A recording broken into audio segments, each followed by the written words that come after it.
എല്ലാ പ്രേക്ഷകർക്കും ഋഷി ആയുർവേദ ജീവൻ രേഖയിലേക്ക് സ്വാഗതം.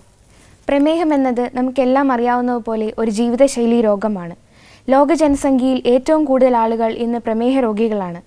ചില കണക്കുകൾ സൂചിപ്പിക്കുന്നത് ഇന്ന് ലോകത്ത് ഏറ്റവും കൂടുതൽ പ്രമേഹ രോഗികളുള്ളത് ഏഷ്യയിലാണെന്നാണ്. ഏഷ്യയിലെ കണക്കുകളെടുത്താൽ ചൈനയാണ് 1-ാം സ്ഥാനത്ത്, ഇന്ത്യ 2-ാം സ്ഥാനത്തുമാണ്. ഇന്ത്യയിലെ കണക്കുകളെടുത്താൽ ഏറ്റവും കൂടുതൽ പ്രമേഹ രോഗികളുള്ളത് കേരളത്തിലാണ്. ഇത് നമ്മുടെ മാറിയ ഭക്ഷണശീലത്തിൻ്റെയും വ്യായാമമില്ലായ്മയുടെയും ഫലമായിട്ടാണ്.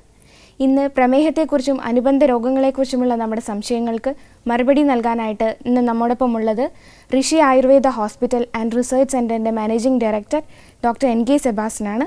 ഡോക്ടറിനെ നമുക്ക് ഈ പ്രോഗ്രാമിലേക്ക് സ്വാഗതം ചെയ്യാം. സ്വാഗതം. ഡോക്ടറെ, എന്താണ് പ്രമേഹം എന്ന് നമ്മുടെ പ്രേക്ഷകർക്ക് വേണ്ടി ഒന്ന് വിശദീകരിക്കാമോ? തീർച്ചയായിട്ടും. നമ്മൾ സാധാരണഗതിയിൽ പ്രമേഹം ഇല്ലാത്ത വീടുകൾ ഇന്ന് കേരളത്തിൽ, ഇപ്പോൾ ഡോക്ടർ പറഞ്ഞല്ലോ, കേരളത്തിൽ ആണ് ഇന്ത്യയിൽ ഏറ്റവും കൂടുതൽ പ്രമേഹമുള്ളത്. പ്രമേഹം ഇല്ലാത്ത ആ ഉള്ള വീടുകളിൽ തന്നെ ഒന്നിൽ കൂടുതൽ ആൾക്കാരാണ് ഓരോ വീടുകളിലും. പക്ഷേ നമുക്കിതിൻ്റെ അകത്ത് നമുക്ക് സാധാരണ ആൾക്കാർക്ക് ഇത് അറിയാവുന്ന, അല്ലെങ്കിൽ സാധാരണ ആൾക്കാർക്ക് മനസ്സിലാകത്തക്ക രീതിയിലാണെങ്കിൽ നമ്മളിപ്പോൾ രക്തപരിശോധന ആണ് അതിനുള്ള മാർഗം. അങ്ങനെ ആ രക്തപരിശോധന നോക്കിയാൽ രക്തത്തിൽ ഗ്ലൂക്കോസിൻ്റെ അളവ് അല്പം കൂടുതലാണ്. സാധാരണഗതിയിൽ 90 വേണ്ടത്, ഫാസ്റ്റിങ്ങൊക്കെ ആണെങ്കിലും. അതിൽ കൂടുതൽ വരുന്നതനുസരിച്ചാണ്, അങ്ങനെ കൂടുതൽ വരുന്ന ആ ഗ്ലൂക്കോസിൻ്റെ അളവാണ് പ്രമേഹമെന്ന് നമ്മൾ സാധാരണഗതിയിൽ പറയുന്നത്. അപ്പോൾ ഡോക്ടർ, നമുക്കൊരു വയറുവേദന വന്നാലോ അല്ലെങ്കിൽ ഒരു തലവേദന ഉണ്ടെങ്കിൽ നമ്മൾ ആ ഒരു ലക്ഷണം വെച്ചിട്ടാണ് ഡോക്ടറെ അടുത്ത് പോകുന്നത്. ടെമ്പറേച്ചർ കൂടുന്നു, അപ്പോൾ അങ്ങനെയാണ് നമ്മൾ പനിയുണ്ട് എന്ന് നമുക്ക് തന്നെ മനസ്സിലാവുന്നത്. അപ്പോൾ പ്രമേഹ രോഗികളിൽ എന്തൊക്കെ ലക്ഷണങ്ങളാണ് കാണിക്കുന്നത്? പ്രമേഹം ഉണ്ട് സാധാരണ ആൾക്കാർ അല്ലേ, സാധാരണഗതിയിൽ ഡോക്ടർമാരുടെ അടുത്ത് ഏതെങ്കിലും ഒരു കാരണത്താൽ, ഒന്നെങ്കിൽ പനി വരുമ്പോഴോ അല്ലെങ്കിൽ മറ്റുള്ള ഏതെങ്കിലും ഒരു അസുഖമൊക്കെ വരുവാണെങ്കിലാണ് നമ്മൾ ഹോസ്പിറ്റലിൽ പോകുന്നു. യാദൃശ്യമായിട്ട് അല്ലെങ്കിൽ ഒരു ചെറിയ സർജറി വരുന്നത്, അല്ലെങ്കിൽ ആൾക്കാർക്ക് മനസ്സിലാക്കാൻ വേണ്ടിയിട്ടുള്ളത് നമ്മൾ സാധാരണ ആൾക്കാർ പറയുന്നത് മൂത്രം കൂടുതൽ പ്രാവശ്യം പോവുക.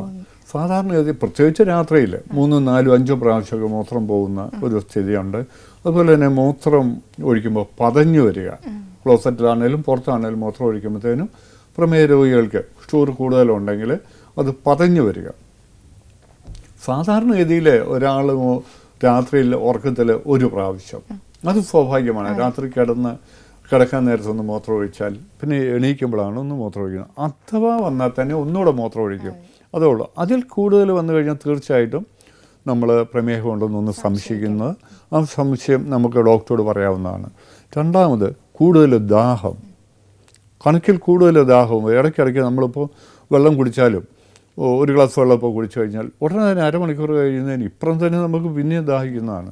ചൊടി നാക്കുക, ഉണങ്ങുക. ഇതിപ്പോൾ ഇങ്ങനെ വന്നു കഴിഞ്ഞാൽ നമ്മൾ കണക്കിൽ കൂടുതൽ ചൊടി ഉണങ്ങുക, നാക്കുണങ്ങുക, വെള്ളം കുടിക്കണമെന്ന് തോന്നുക, അതുപോലെ വെള്ളം കുടിക്കുക, വെള്ളം കുടിച്ചു വീണ്ടും നമുക്ക് ദാഹിക്കുക. ഇങ്ങനെ വന്നു കഴിഞ്ഞാൽ തീർച്ചയായിട്ടും നമുക്ക് അത് ഡോക്ടറെ സമീപിക്കണം. നമ്മൾ സംശയിക്കണം അന്നേരം പ്രമേഹം ഉണ്ടോ എന്ന്. അതുപോലെ പെട്ടെന്ന് നമ്മൾ ദേഷ്യം വന്നാലും ദേഷ്യം എന്ന് വയലൻ്റ് ആവുക, പെട്ടെന്ന് സ്ഥലം മറക്കുക, ആളും തരം അറിയാതെ തന്നെ നമ്മൾ കുട്ടികളോടാണെങ്കിൽ പോലും കണക്കിൽ കൂടുതൽ ദേഷ്യപ്പെടുക, ഇങ്ങനെയുള്ളതുണ്ട്. പിന്നെ അമിതമായിട്ടുള്ള വിശപ്പ്. ഇത് വെള്ളത്തിൻ്റെ കാര്യം പറഞ്ഞ പോലെ തന്നെ നമ്മൾ രാവിലെ ബ്രേക്ക്ഫാസ്റ്റ് കഴിഞ്ഞാൽ ഒരു മണിക്കൂർ കഴിയുമ്പോൾ വീണ്ടും വിശക്കുക. ശരിക്കും പറഞ്ഞാൽ ധാന്യാഹാരമൊക്കെ ആയിരിക്കുമല്ലോ നമ്മൾ രാവിലെ അല്ലേ. ധാന്യാഹാരം കഴിച്ചു കഴിഞ്ഞാൽ നമുക്ക് 3 മണിക്കൂർ നേരത്തേക്ക് വിശക്കേണ്ട കാര്യമില്ല. ആമാശയത്തിൽ തന്നെ 2.5-3 മണിക്കൂർ കിടക്കണം. അപ്പോൾ പിന്നെ എന്തിനാണ് നമ്മൾ 1 മണിക്കൂർ ആകുമ്പം അല്ലേ. അപ്പോൾ അങ്ങനെ കണക്കിൽ കൂടുതൽ 1 മണിക്കൂർ അല്ലെങ്കിൽ 2 മണിക്കൂറൊക്കെ ആകുമ്പോൾ വിശക്കുന്നുണ്ടെങ്കിൽ വളരെ ഗൗരവത്തോടുകൂടി എടുക്കേണ്ടതാണ്. ഇപ്പോൾ 80-85 കിലോ ഉള്ള ഒരാൾ കാഴ്ചയ്ക്കൊക്കെ കുറച്ച് ഒത്ത തടിയൊക്കെ ഉണ്ടായിരിക്കും. ആളിങ്ങനെ പെട്ടെന്ന് കുറഞ്ഞ് 65-60 വന്നു കഴിഞ്ഞാൽ വളരെ ക്ഷീണിതനായിരിക്കും. സുഹൃത്തുക്കളൊക്കെ പറയും ഇതെന്നാ പറ്റി. അതുപോലെ ഇടയ്ക്കിടയ്ക്ക് പനി ഉണ്ടാവുക, പിന്നെ ദേഹത്തിലൊക്കെ കാലിലും കൈക്കും ഒക്കെ, അതുപോലെ ദേഹത്തിൻ്റെ പല ഭാഗത്തും കുരുക്കളുണ്ടാകുക. കാർബങ്ങൾ, പ്രമേഹക്കുരുക്കളാണ്, ഡയബറ്റിക് കാർബങ്ങൾ എന്നാണ് അതിനെ പറയുന്നത്. അങ്ങനെ ഡയബറ്റിക് കാർബിൾ 1-2 പ്രാവശ്യം വന്നു കഴിഞ്ഞാൽ തന്നെ അത് പൊട്ടിയിട്ട് കരിയാനായിട്ട് താമസിക്കുക. അങ്ങനെയെന്ന് പറഞ്ഞാൽ തന്നെ നമുക്ക് ഡോക്ടറെ കാണുകയും അത് അഡ്വൈസ് സ്വീകരിക്കേണ്ടതാണ്. അതുപോലെ കാലിൽ മുറിവുകളുണ്ടായാൽ കരിയനായിട്ട് താമസിക്കുക. പിന്നെ കാല് ചെരുപ്പ് ഊരിപ്പോയാൽ അറിയുന്നില്ല. 2 വെള്ളിയുള്ള ചെരുപ്പൊക്കെ ആണെങ്കിൽ നമ്മൾ നടന്നു കഴിയുമ്പോൾ അത് ഊരിപ്പോയാലും, അതുപോലെ തന്നെ കാല് തട്ടി കാല് മുറിഞ്ഞാലും ഒന്നും നമ്മൾ അറിയുന്നില്ല, സെൻസിന് മനസ്സിലാക്കാൻ പറ്റുന്നില്ലാത്തൊരവസ്ഥയാണ്. അതുപോലെ കാലിലും കയ്യിലും പാടുകൾ വരിക, ഒന്നുകിൽ ബ്രൗണിഷ് കളർ അല്ലെങ്കിൽ ബ്ലാക്കിഷ് കളറ് അങ്ങനെ ഉണ്ടാവുക. അങ്ങനെ കണക്കിൽ കൂടുതൽ കളറൊക്കെ വന്നെങ്കിൽ പോലും നമ്മൾ ഉടനെ തന്നെ നമ്മളൊരു ഡോക്ടറെ കാണുന്നത് നമുക്ക് സാധാരണഗതിയിൽ ഫാമിലി ഡോക്ടർ ഉണ്ടല്ലോ അല്ലേ? കേരളം മുഴുവൻ രോഗം കൊണ്ട് നിറഞ്ഞെന്ന് വേണം പറയാൻ. അങ്ങനെ വന്നു കഴിഞ്ഞാൽ ഓരോ കുടുംബത്തിനും ഓരോരുത്തർക്കും ഓരോ ഫാമിലി ഡോക്ടർ. ഇപ്പോഴത്തെ ഒരു സ്ഥിതി, പണ്ടൊക്കെ വിദേശത്തുണ്ടായിരുന്നു അങ്ങനെയായിരുന്നു.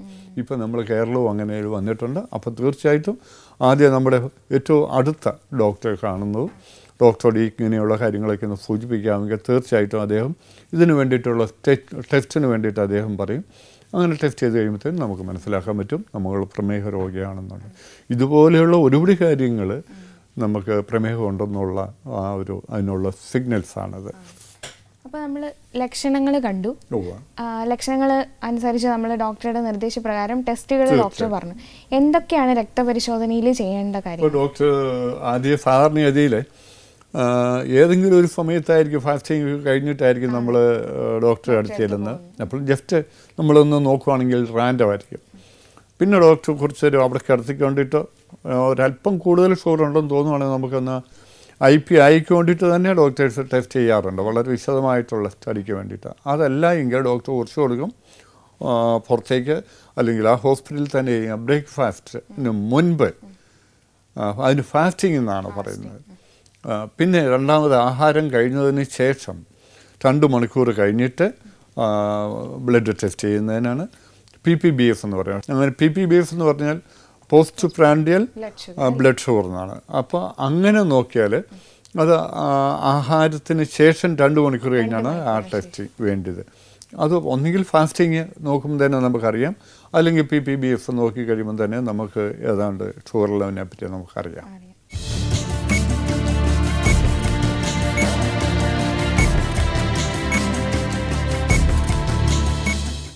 ഫാസ്റ്റിംഗ് എന്ന് പറഞ്ഞാൽ ആഹാരത്തിന് മുൻപ് നമ്മൾ നോക്കുന്നതാണ് ഫാസ്റ്റിംഗ് എന്ന് പറയുന്നത് അല്ലേ? സാധാരണ പബ്ലിക്കിൽ നിന്ന് മനസ്സിലാകാൻ വേണ്ടിയിട്ട് സാധാരണഗതിയിൽ നമുക്കൊരു പനി വരുവാണെങ്കിൽ, ഇപ്പം ഡോക്ടർ മുമ്പേ തന്നെ പറയുകയുണ്ടായി, പനിക്ക് വന്നു കഴിഞ്ഞാൽ നമുക്ക് അതിനോ റീഡിങ് എടുക്കുമെന്ന് പറഞ്ഞു. പനിക്ക് എടുക്കുകയാണെങ്കിൽ നമുക്കറിയാം, നമുക്കൊരു ഫീൽ ചെയ്യുന്നത് നമുക്കൊരു കുളിരായിരിക്കും. പക്ഷെ മറ്റുള്ളവർ വന്ന് തൊട്ട് നോക്കിയാൽ ഭയങ്കര ചൂടായിരിക്കും.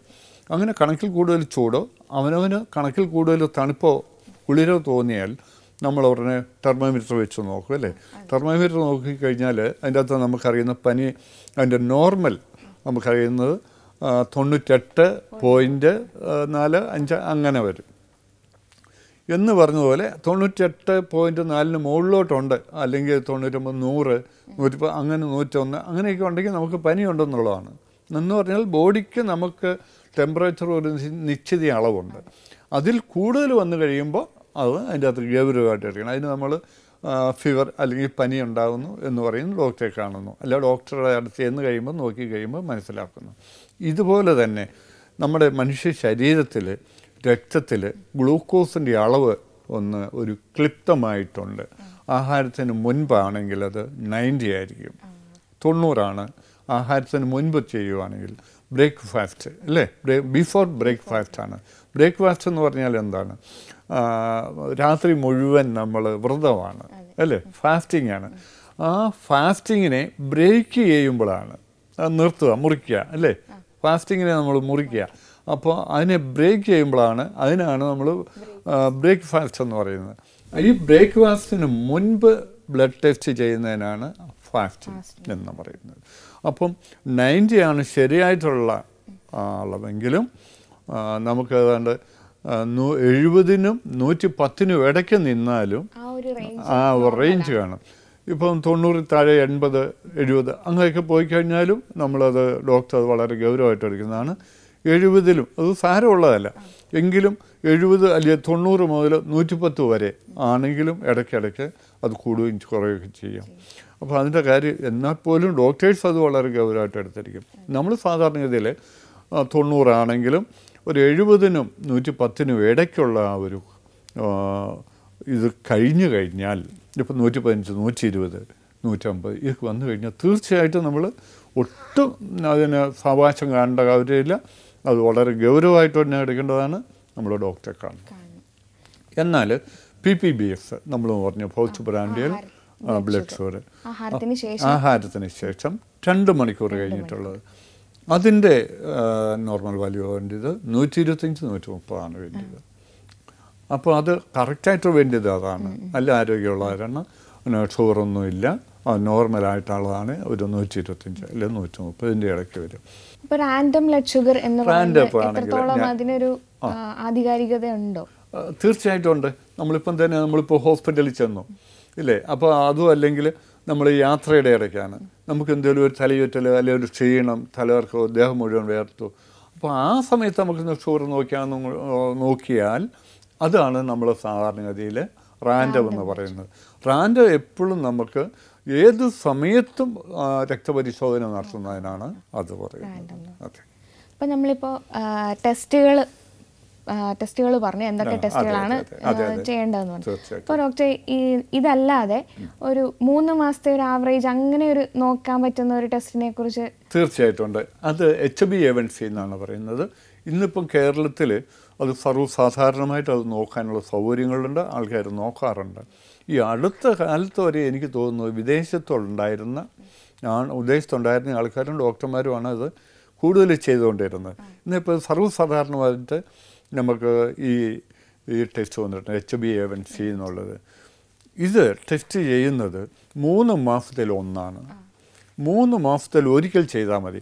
നമ്മൾ സാധാരണഗതിയിൽ ഫാസ്റ്റിങ് നോക്കുകയാണെങ്കിൽ തലേ ദിവസം കുറച്ച് പായസവും കൂടെ കഴിച്ചെന്നിരിക്കട്ടെ, അല്ലെങ്കിൽ കുറച്ച് മാമ്പഴം കഴിച്ചോ, ഇത് കഴിച്ചിട്ട് നമ്മൾ നോക്കി കഴിയുമ്പോഴത്തേനും സ്വാഭാവികമായിട്ട് ചിലപ്പം പിറ്റേ ദിവസമൊക്കെ സ്വാഭാവികമായിട്ട് ഇച്ചിരി ഷുഗർ ലെവൽ കൂടുതലായിരിക്കും.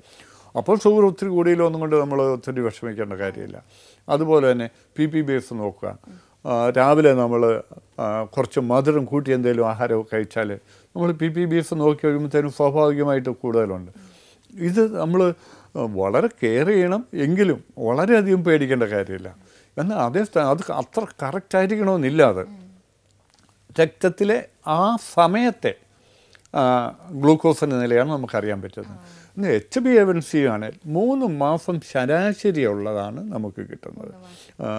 ഈ HbA1c എന്ന് പറഞ്ഞാൽ എന്താണെന്നുള്ളത് ഒന്ന് സാധാരണ ആൾക്കാരൊന്ന് മനസ്സിലാക്കുന്നത് നല്ലതാണ്. നമ്മുടെ ഈ ഓക്സിജനും ഗ്ലൂക്കോസിനെയൊക്കെ ചുമന്നുകൊണ്ട് പോയി സെല്ലിലേക്ക് സപ്ലൈ ചെയ്യുക, അതല്ലേ ശരീരത്തിൻ്റെ മുഴുവൻ ഭാഗങ്ങളിലും എത്തിക്കുന്ന ചുമതലയാണ് ചുവന്ന രക്തമാണ്. അതിൽ വഹിച്ചുകൊണ്ട് പോകുന്ന ആ ഒരു ഭാഗമാണ് ഈ HB എന്ന് പറയുന്നത്.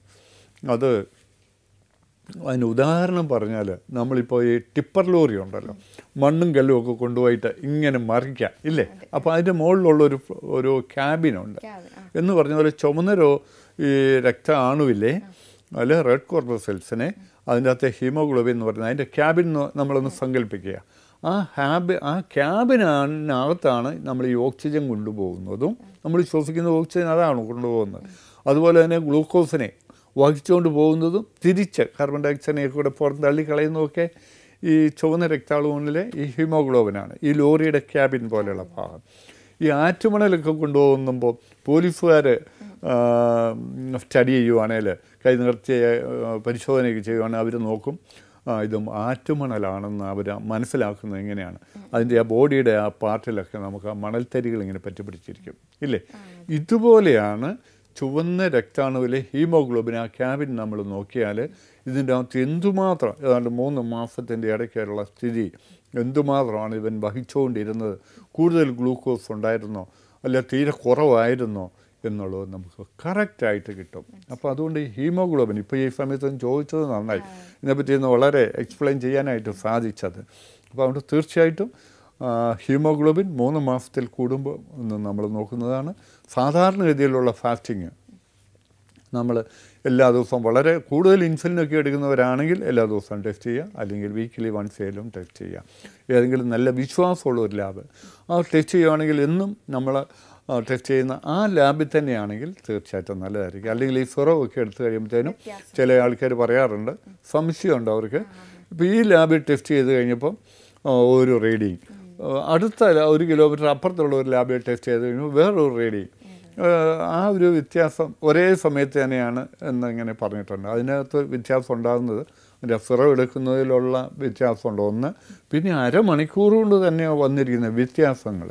ചുരുക്കി പറയും, നമ്മളൊരു ടെൻഷൻ ഉണ്ടെങ്കിൽ പോലും നമ്മൾക്ക് ഷുഗർ ലെവൽ കൂടുകയോ ഷുഗർ ലെവൽ കുറയുകയോ ഒക്കെ ചെയ്യാം.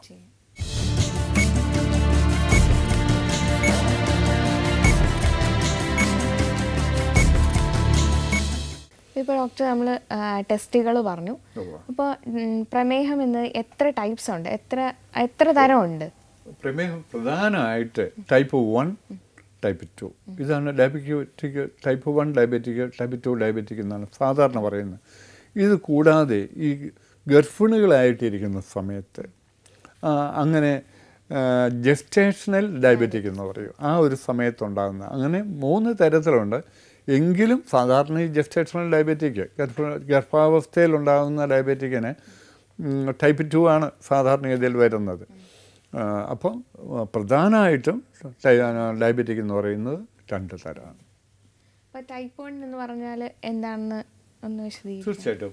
ടൈപ്പ് 1 ഡയബറ്റിക് എന്ന് പറയുന്നത് പാൻക്രിയാസ് ജന്മനാൽ പാൻക്രിയാസ് പ്രവർത്തനം കാര്യം. പാൻക്രിയാസ് എന്ന് പറഞ്ഞു കഴിഞ്ഞാൽ പല കാര്യങ്ങളുണ്ട്. ഈ ഇൻസുലിൻ മാത്രമല്ല ഉൽപ്പാദിപ്പിക്കുന്നത്, ഇല്ലേ?